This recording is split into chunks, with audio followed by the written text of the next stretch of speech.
नमस्कार बच्चों, हमारा आज का वीडियो कक्षा 10 यशपाल द्वारा रचित पाठ लखनवी अंदाज के बहुकल्पित प्रश्नों पर आधारित है, जो ऑनलाइन परीक्षा में और पाठ के गहन अध्ययन के लिए भी आवश्यक सिद्ध होंगे, उपयोगी सिद्ध होंगे।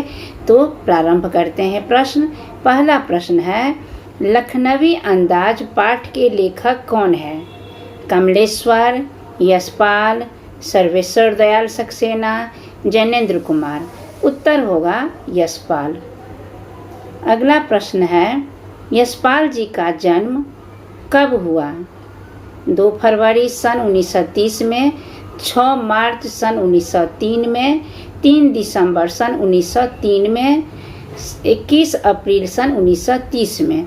उत्तर होगा 3 दिसंबर सन 1903 में। अगला प्रश्न है, यशपाल जी का जन्म कहाँ हुआ? दिल्ली में, देहरादून, पंजाब के फिरोजपुर, छावनी, लखनऊ। उत्तर होगा पंजाब के फिरोजपुर छावनी में। अगला प्रश्न है, यशपाल जी को मकरिल कहानी कौन सी पत्रिका में प्रकाशित हुई थी? भ्रमर, दिनमान, सुधा, प्रतीक। उत्तर होगा भ्रमर पत्रिका में। अगला प्रश्न है, यशपाल जी की मृत्यु कब हुई? 1975 में, 1977 में, 1988 में, 1976 में। उत्तर होगा 1976 में। अगला प्रश्न है, निम्नलिखित में से यशपाल जी का कहानी संग्रह कौन सा नहीं है? पिंजरे की उड़ान, वो दुनिया, आकाशदीप, फूलों का कुर्ता। आकाशदीप जयशंकर प्रसाद जी की रचना है। निम्न में से यशपाल जी का उपन्यास कौन सा नहीं है? देशद्रोही, झूठा सच, देहाती दुनिया, दादा, कामरेड। उत्तर होगा देहाती दुनिया। देहाती दुनिया शिव पूजन सहाय की रचना है। यशपाल की रचना कौन सी है? मैला आंचल, पथ के साथी, सिंहावलोकन, बोलती प्रियतम। उत्तर होगा सिंहावलोकन। अगला प्रश्न है, लेखक क्या सोचकर सेकेंड क्लास के डिब्बे में चढ़ा था? डिब्बा बिल्कुल खाली होगा, अपनी इच्छा अनुसार बाहर के दृश्य देख सकेगा, चिंतन मनन कर सकेगा। उपर्युक्त सभी। उत्तर होगा उपर्युक्त सभी। अगला प्रश्न है, ट्रेन के सेकेंड क्लास डब्बे में एक बर्थ पर लखनऊ की नवाबी नस्ल के सफ़ेद पोश सज्जन कैसे बैठे थे? पैर लटकाकर, पालथी मारकर, पैर फैलाकर, इनमें से कोई नहीं। उत्तर होगा पालथी मारकर। अगला प्रश्न है, सफ़ेद पोश सज्जन ने तौलिए पर कौन सी वस्तु रखी हुई थी? खीरा, तरबूज, आम, संतरा। उत्तर होगा खीरा। अगला प्रश्न है, लेखक की दृष्टि में खीरा किस वर्ग का प्रतीक है? सामंती वर्ग का, मामूली लोगों के वर्ग का, उच्च वर्ग का, मध्य वर्ग का। उत्तर होगा मामूली लोगों के वर्ग का। अगला प्रश्न है, नवाब साहब ने खीरा के फाक को किस प्रकार देखा? लालची, नवाबी, सतृष्णा, खोई खोई। उत्तर होगा सतृष्णा। अगला प्रश्न है, नवाब साहब ने खीरे का स्वाद कैसे प्राप्त किया? देखकर, सूंघकर, खाकर, धोकर। उत्तर होगा सूंघकर।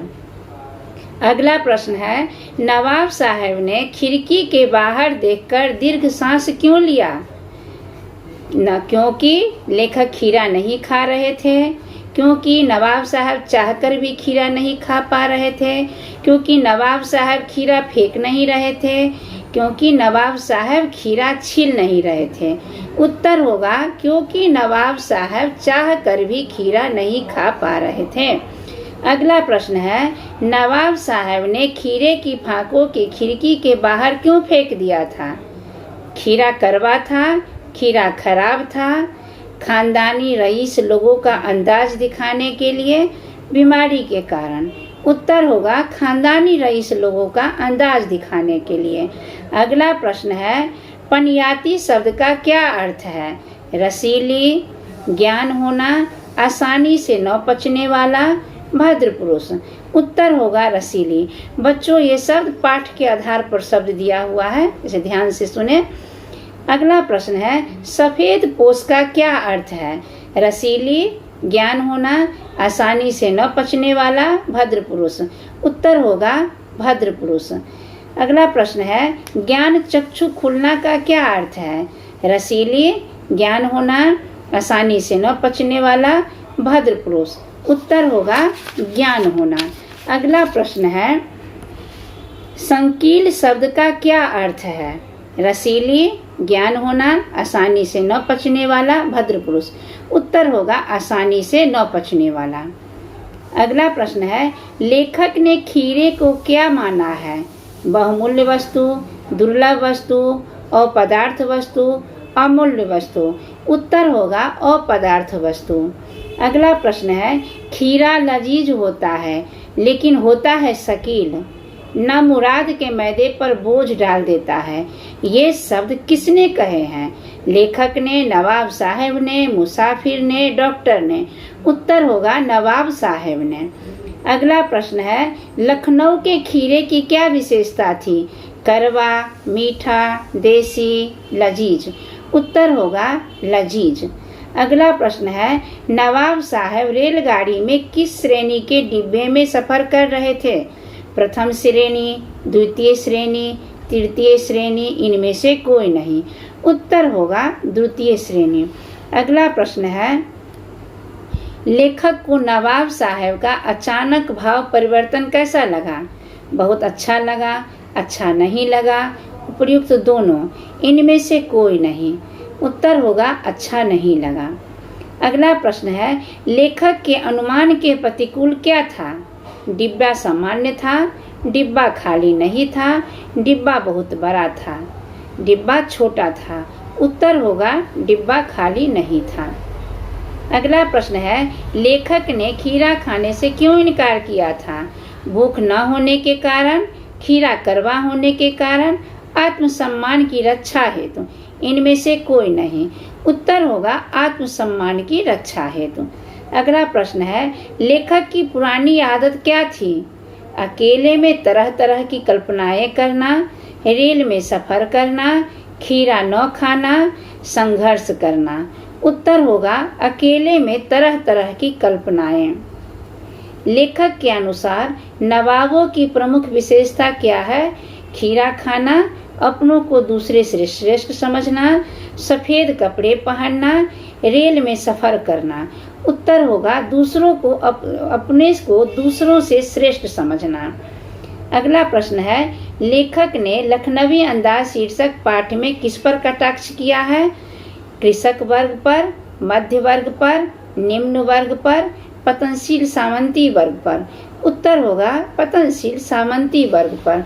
अगला प्रश्न है लखनवी अंदाज पाठ का मूल भाव क्या है? जीवन की सफलता को दिखाना, रेल यात्रा का वर्णन करना, दिखावा पसंद लोगों की जीवन शैली को दिखाना, खीरे का महत्व बताना। उत्तर होगा दिखावा पसंद लोगों की जीवन शैली को दिखाना। धन्यवाद।